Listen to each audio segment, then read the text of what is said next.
Ô, gente, podemos trazer atualizações, Valéria, então, sobre Mauro Cid? Tem um posicionamento já sendo apresentado à imprensa, viu, Gustavo Uribe? Deixa eu abrir aqui, tem uma nota. Vamos ver. Com o posicionamento da defesa dedicado aos veículos de imprensa. A gente recebeu aqui de gente que faz parte do grupo de advogados do ex-presidente. Diz o seguinte, a nota: a defesa do presidente Jair Bolsonaro, diante das notícias veiculadas pela mídia na data de hoje, sobre o suposto conteúdo de uma colaboração premiada, em tela para vocês. Esclarece, ponto 1. Durante todo o seu governo, jamais Bolsonaro compactuou com qualquer movimento ou projeto que não tivesse respaldo em lei, ou seja, sempre jogou, como ele costumava falar, dentro das 4 linhas da Constituição. 2, jamais tomou qualquer atitude que afrontasse os limites e garantias estabelecidas pela Constituição e, via de efeito, o Estado Democrático de Direito. E 3, reitera que adotará as medidas judiciais cabíveis contra toda e qualquer manifestação caluniosa que, porventura, extrapolem o conteúdo de uma colaboração que corre em segredo de justiça e que a defesa sequer ainda teve acesso. À assinatura, então, dos advogados o Paulo Bueno, o Daniel Tesser e o Fábio Van Garten. Muito importante o posicionamento. A gente disse no início do jornal que os bolsonaristas, a defesa de Jair Bolsonaro não tinha se posicionado ainda, agora se posiciona. E se posiciona de uma maneira muito técnica, sem entrar em confronto com Mauro Cid. Isso é muito importante, porque a estratégia até então é não provocar Mauro Cid para que ele não dobre a meta, ou seja, para que ele não faça uma aposta ainda maior e possa prejudicar Jair Bolsonaro. Tem sido essa a estratégia do QG bolsonarista neste momento. Responder de maneira técnica, sem entrar em confronto com Mauro Cid, que é considerado o homem-bomba da gestão passada. Alguém que se dispôs a delatar sobre 4 ou 5 linhas de investigação diferentes contra Jair Bolsonaro. Então, se manteve a linha do que a gente vinha discutindo aqui. Exatamente. Temos os analistas, a gente segue daqui. Temos. Vamos colocá-los em tela para a gente repercutir, então. Pedro, vou jogar para você. A primeira manifestação pública da defesa do ex-presidente Bolsonaro após algumas horas e muitas mensagens da imprensa, provavelmente querendo saber o que Bolsonaro pensa dessa delação. Interessante que ali no final eles sustentam, né, aquela informação de que, olha, não estamos tendo acesso ao que obviamente está sob sigilo, já pediram isso mais de uma vez ao Supremo Tribunal Federal, não sabemos. Então, eles fazem de uma forma, Pedro, em que conseguem se resguardar e não ir para o confronto, né? Uma defesa muito técnica, muito cautelosa, que evita qualquer menção mais agressiva ao Mauro Cid, mas que deixa meio nas entrelinhas que já existe uma estratégia de redução de danos. Porque se o Mauro Cid apresentar alguma prova que comprove que o ex-presidente Bolsonaro teve a intenção de dar um golpe de Estado, isso já se caracteriza como um crime. A gente viu isso no julgamento do 8 de janeiro. Eu estava aqui no intervalo conversando com juristas que repercutiram, que reagiram a essa resposta da Carla Zambelli, que diz que não existe crime de intenção. Até os juristas mais legalistas, até o Instituto de Defesa do Direito de Defesa, o IDDD, por exemplo, admitem que sim, existe o crime de intenção no Brasil. Outro jurista me lembrou que isso faz parte da doutrina da democracia defensiva alemã, que foi a tese que inspirou a votação do Supremo Tribunal Federal. A tese se baseia na seguinte tese: você não pode julgar um golpe de Estado depois que ele aconteceu, porque se acontecer um golpe de Estado, não há mais nem STF para julgar coisa nenhuma. Então você julga a intenção.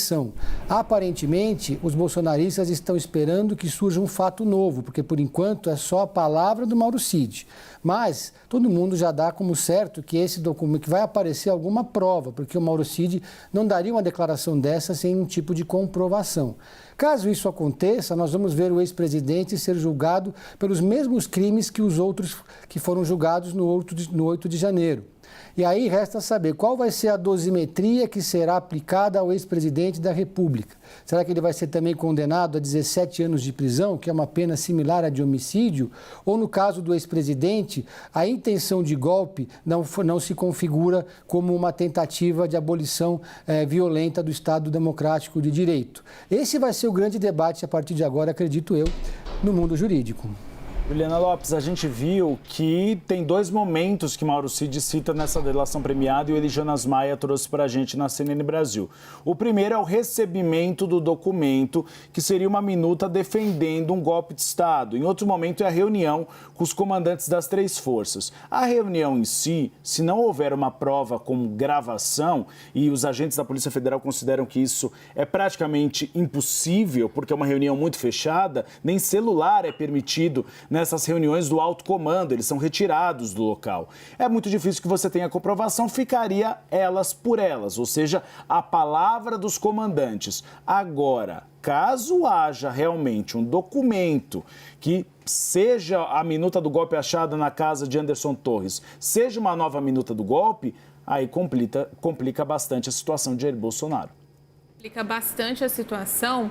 E eu chamo a atenção também, Uribe, para uma apuração que o nosso repórter Pedro Teixeira trouxe, porque ali no começo da manhã, que estou aqui desde cedinho, havia uma movimentação da defesa do ex-presidente da República de sair aqui de São Paulo, ir até Brasília para conversarem ali conjuntamente sobre uma estratégia. E durante a manhã se falava da possibilidade de Bolsonaro confrontar essas informações, né? E para cima de Mauro Cid a respeito desse assunto. E agora o que traz o Pedro Teixeira, que conversou com pessoas próximas, é que eles decidiram não se manifestar publicamente sobre a delação. A ideia nesse momento, a estratégia nesse momento é ter acesso ao que disse Mauro Cid antes de confrontá-lo publicamente. Então, a gente vai ter, mais uma vez, um silêncio do ex-presidente da República, né? Havia uma expectativa de que ele se pronunciasse, que diz muito, conversa muito com esse silêncio da base bolsonarista, que não se manifestou hoje nas redes sociais. Foram poucos os que foram ali na defesa do ex-presidente. Então, há um cuidado nesse momento, e isso conversa com o que você trouxe sobre... Essa minuta é a mesma que foi encontrada na casa de Anderson Torres? É o mesmo documento? Bolsonaro teve acesso, foi Bolsonaro quem levou, como isso chegou ao ex-presidente? Então, há muitas lacunas ainda que precisam ser apuradas e, nesse momento, essa nota da defesa e também a estratégia montada nesse momento diz respeito a isso. Primeiro, vamos ter noção do que realmente está sendo apurado, do que realmente Mauro Cid disse, para que aí esse confronto seja feito se for necessário. Então, há um cuidado nesse momento por conta de todas essas lacunas, para se entender se a gente está falando do mesmo documento e de um planejamento mesmo, de um plano de golpe. Deixa eu ouvir o Pedro novamente, que tem repercussão. Estou vendo aqui sua mensagem, Pedro, no grupo, sobre justamente o que a gente tinha ainda como um ponto de dúvida sobre a reação da defesa, se haveria um enfrentamento, o silêncio dos bolsonaristas. O que diz o entorno do ex-presidente Jair Bolsonaro? Recebi aqui a mensagem de uma pessoa que é muito ligada ao presidente Jair Bolsonaro, mas pede para que eu não revele o nome dela. Eu havia perguntado sobre esses rumores de que os bolsonaristas estariam cogitando uma estratégia de ir para cima do Mauro Cid, né? E ele disse, não, jamais. A estratégia, pelo contrário, é preservar o Mauro Cid. Nesse momento, ninguém do entorno do Bolsonaro vai atacar o Mauro Cid. Mas isso não impede que os aliados mais radicais do Bolsonaro, com ou sem uma orientação vinda de cima, tomem essa iniciativa de começar a tentar desacreditar o Mauro Cid. Então, uma coisa que a gente vai observar nas próximas semanas, se vai haver uma desconexão entre a estratégia de defesa e a estratégia dos bolsonaristas que atuam nas redes sociais. Como eu disse aqui no começo do programa, havia ali no passado uma ordem unida entre o comando do bolsonarismo e os influencers bolsonaristas. Uma palavra ou duas que viesse de cima servia para orientar montar toda a estratégia na parte de baixo da pirâmide. Aparentemente, hoje já não há mais essa conexão. A gente não vê mais, por exemplo, um gabinete do ódio mobilizado com uma linguagem unificada para defender ou atacar determinada pessoa. Mas o fato é que, para a defesa, para os familiares, para as pessoas próximas do Bolsonaro e o próprio ex-presidente, ninguém vai atacar, pelo menos nesse momento, o Mauro Cid. E a Renata Agostini foi no ponto. Ela tinha mandado mais cedo, lendo a nota da defesa, que eles falam exatamente de tomar medidas em relação à calúnia. Porque a nota diz, reitera que adotará as medidas judiciais cabíveis contra toda e qualquer manifestação caluniosa, não contra Mauro Cid, mas aqueles que dispersarem calúnia. E aí vem Fábio Van Garten, advogado de Jair Bolsonaro, que publica agora nas redes sociais a seguinte informação: 4 anos sempre dentro das 4 linhas. Eleições são páginas viradas. Falou, aí está a imagem do tweet, vai ter de provar. Mentiu, processo. Renata Agostini, você foi no ponto. Disse que realmente há aí uma disposição da defesa de Jair Bolsonaro de entrar na justiça contra aqueles que dispersarem mentiras. Exato, fica bem evidente nessa nota, mas aí eu chamo a atenção para algo que me parece aqui que está um pouco dissonante, porque quando a gente lê esse último trecho da nota da defesa, reitera que adotará medidas judiciais cabíveis contra toda e qualquer manifestação caluniosa que porventura extrapolem o conteúdo de uma colaboração que corre em segredo de justiça. Então, a minha leitura aqui é que eles estavam justamente, como o Pedro falava há pouco, tentando não entrar em choque com o Mauro Cid, porque ele justamente é o autor de uma colaboração que corre em segredo de justiça. Então, essa mensagem me parecia direcionada a quem, usando as informações que estão circulando, coloquem em público mensagens que a defesa entende que são caluniosas. Mas logo depois, Fábio Van Garten, que faz parte da defesa e está aqui assinando essa nota, vai dizendo nas redes sociais que não, olha, falou, vai ter que provar, mentiu, processo. Aí eu acho que ele deixa mais em aberto esse tipo de empreitada judicial, que pode eventualmente atingir também Mauro Cid. Muito bem. Juliana Lopes, eu queria também o seu apontamento sobre essa nota, né? Que se debruça também por aspectos mais técnicos, é uma nota restrita, é uma nota que evita se aprofundar demais nessa discussão, como a gente está fazendo, porque o conteúdo da delação vem a público, acabou vazando um trecho e a defesa se sustenta em não temos sequer acesso a essas informações. Já pedimos 2 vezes, não foi dado ainda o acesso, não sabemos do que se trata. Tem outro caminho que não seja outro, não consigo também enxergar. Acho que é ou confronto ou se blindar nos termos técnicos da defesa.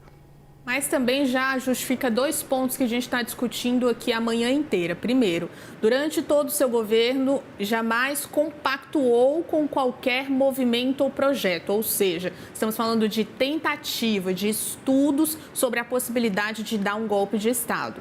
No ponto 2, jamais tomou qualquer atitude, ou seja, jamais se fez parte de um movimento que estudasse a possibilidade de um golpe ou jamais foi e realmente tomou essa atitude que confrontasse ali os limites e as garantias. Então, esses 2 pontos já estão aqui nessa nota. Nem estudou, nem de fato foi à frente para dar um golpe de Estado.